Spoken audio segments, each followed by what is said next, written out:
بسم اللہ الرحمن الرحیم۔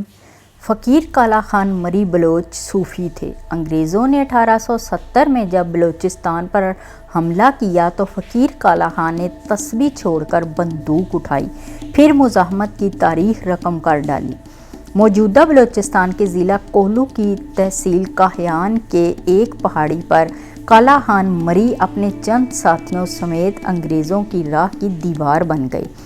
4 سال تک انہوں نے انگریزی فوج کو آگے نہیں جانے دیا۔ انگریزوں نے ان کے سر کی بھاری قیمت مقرر کی۔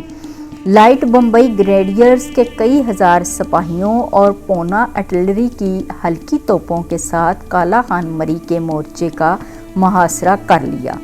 معرکہ کئی مہینے چلتا رہا۔ برطانوی فوج کے اعداد و شمار کے مطابق ان کے 100 سے زیادہ سپاہی مارے گئے۔ کئی روز کی لڑائی کے بعد انگریزی فوج پہاڑی پر قبضہ کرنے میں کامیاب ہوئی۔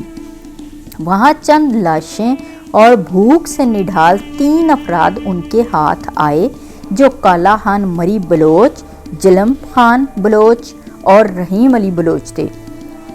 اکیلے کالا خان مری بلوچ پر 80 انگریزی سپاہیوں کو ہلاک کرنے کا مقدمہ چلایا گیا۔ ایسا ہی مقدمہ دیگر 2 افراد پر چلایا گیا اور فوجی عدالت نے سزائے موت سنائی۔ تینوں مجاہدوں کو 1891 میں پھانسی دے دی گئی۔ سزائے موت سنائے جانے کے وقت ان کی یہ تصویر اتاری گئی جو آج بھی برٹش میوزیم کا حصہ ہے۔ پھانسی دیے جانے کی کولکتہ جو رپورٹ ارسال کی گئی اس میں لکھا تھا کہ فقیر کالا خان مری بلوچ کی سزائے موت پر عمل درآمد کر دیا گیا۔